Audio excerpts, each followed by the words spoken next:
Hey guys, we're on our way to the Jewish Federation to fill out some paperwork for our visas. So it's pretty exciting, and we're one step closer to making Aliyah, which is awesome.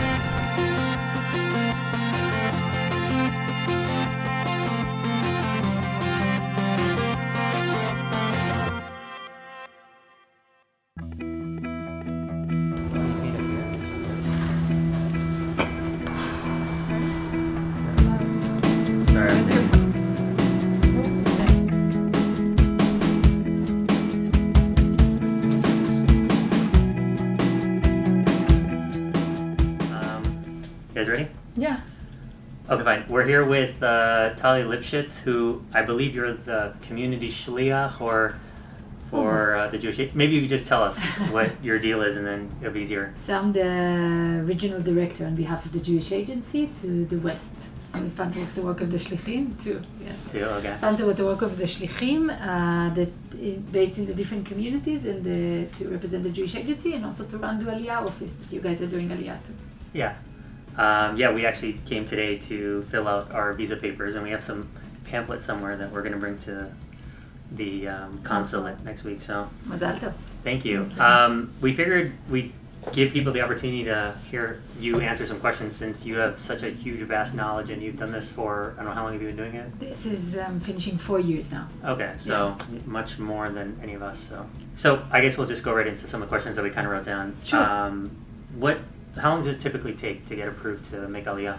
So it varies between the cases. Of course, every person is different. It can happen. It can start from 2 weeks if it's very quickly and everything happened 2 to 3 weeks, and it can go all the way through 6 months, 7 months, even a year if it's a very complicated case.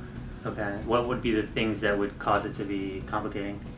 Well, to start with is the availability of all the paperwork that people needs to bring. There are certain paperwork that people needs to bring. If they do it fast, it can happen faster. If it takes time for people to get their birth certificate or their proof of Judaism, etc., it can take longer.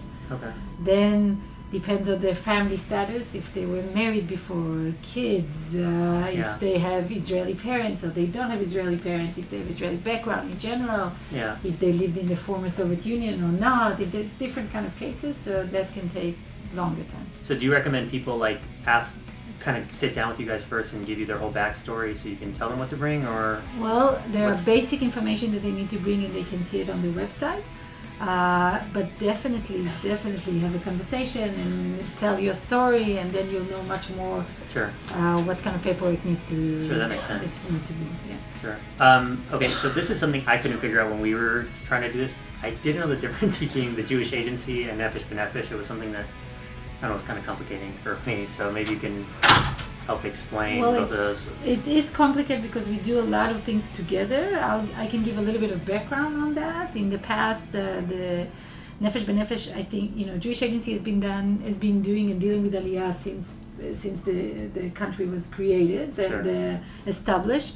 And then in some point, the organization Nefesh B'Nefesh got up and felt that especially Jews in North America, not in countries that need rescue Aliyah, but more Aliyah out of desire or need, Aliyah of choice, we call it, from England, from North America, they need to give a better answer to those Olim that are coming. So they were created. In the beginning, there was a little bit of a clash between the Jewish Agency and the Nefesh B'Nefesh because we stepped on each other's toes and what to do what.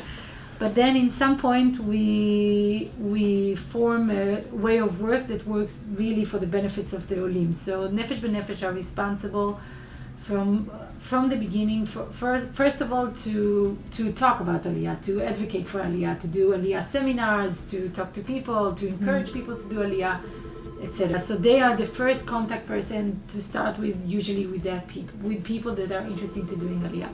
And then we have a joint website. So people that wants to do Aliyah go to the website. It's a Nefesh B'Nefesh website that we get the data from as well. Oh, I didn't know that. So when you go in, we get all that information also together. So we work very closely from the beginning. So if you, for example, both of you put on all the information and upload your documents, we get them as well. Oh, interesting. Mm-hmm. Yeah. It's a joint, we work together. Ellen, our Aliyah coordinator, talk almost every day with Nefesh B'Nefesh people, etc.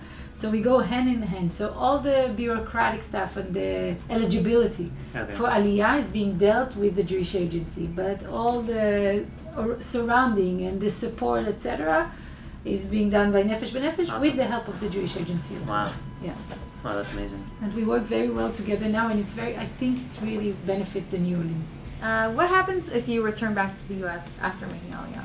Any drawbacks to that? No, there's no drawbacks. There's some, it depends. It's the only thing that I can think of is that if you decide later on that you want to do, okay, I came back to the US and now I want to do Aliyah again, Mm-hmm. of course it will affect the sal klita, the things that you get when you go back to Israel. You're not going to start from scratch again. You're not going to get, okay, again I'm going to Right. get scholarship for this or help with the, etc. It's not going to work Can't like double that. down. Yes.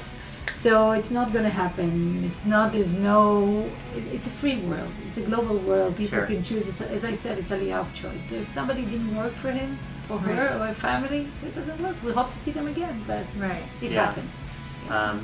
Okay, I have a question, and you're Israeli, obviously, so you can give us like your real, like, honest answer. But people like us, like we're, sheltered Americans moving to Israel, and I know it's going to be something of a, culture shock for us. But like, I don't know, what are the hardships that people will, that you've seen will encounter that, when they move to Israel that we should be aware of, or So to start with, and I think it's very important to have a switch in your mind and to think I'm going to a different country, different culture in that sense. It's true, it's all Jews, but it's not.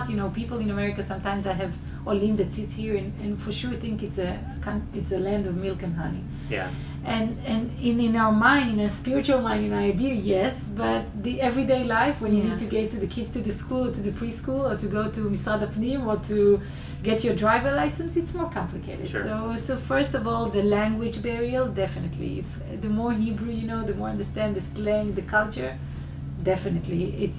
It's hard in the beginning. The more you know, it's Mhm. easier. Yeah. Then also to understand all the bureaucracy.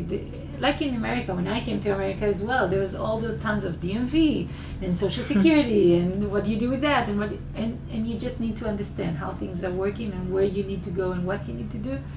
So that's going to be a hard thing to do, but if you have patience and you do it and you have community, also to create a community, it's extremely important. Yeah. Any community that you choose to Yeah. take upon yourself. And Anglo-Saxon America, religious, your synagogue or your New Orleans or whatever, Yeah. community is extremely, extremely important. So just the expectation and the understand and the bureaucracy for sure. And the fact that your kid's going to speak Hebrew better than you do, that's Yeah. also something to Yeah, take we've in been talking about consideration. that. That's, We told them we're gonna learn from you guys. yes, they're going to correct you Yeah. and going to make fun of your accent, as my kid's making fun of mine here. Oh, So that's that's, funny. yeah. Oh, that's funny. So you find that your kids are way more advanced than Way more advanced. It's very hard for me to help my kid in their my fifth grader to help in his homework in English. It's very hard. Yeah, that's true. I didn't even think of Yes. that. We're not going to be able It's to. really hard. It's going to be challenging. Wow. Anything else you want to tell us? I think Any other you guys advice? are doing a huge thing, and I admire you of doing it. Truly, honestly, I think the fact that you also know what to expect a little bit and still getting it in good spirit, it's very important. Yeah. It's going to be hard in the beginning. Yeah. It's moving to any country, it's hard in the beginning. Yeah. It's hard, but Yep. it's also very fulfilling. The same way.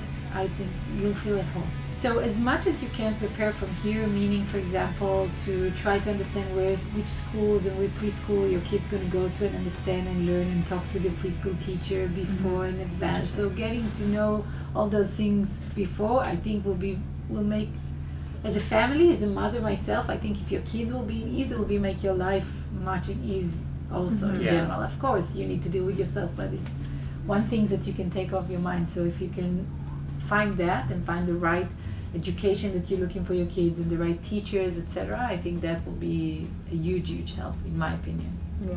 Yeah. And how much, if you need like a certain amount of money to make the transition easier, what number would that be? It's hard for me to say to you a number. It also depends on how much support and circle of support you have in Israel. People Mhm. that are going without any support will probably need more, and then people that have family and can the family can help a little bit. Definitely to start with, you need a little bit of cushion. Great. Well, Tali, I really appreciate you. Thank you. I sitting appreciate us- you. Good luck. This was Thank you. completely off the fly. We just barged in here, pushed down the door, and met with her because we actually met with somebody else who didn't want to be on camera. So we figured No problem. this is actually the better place to be anyway. So Good luck. Thank you. thank you, Zarma. Yeah. Okay. Okay, we just wrapped up an awesome little session. So it was really cool. Yeah, one And- step closer We're one step closer, and next week we're gonna actually get our visas. at the consulate. So pretty cool. Everything worked out. We signed everything, all the paperwork, and now we're off to pick up the kids. I don't know, getting yelled at for video recording.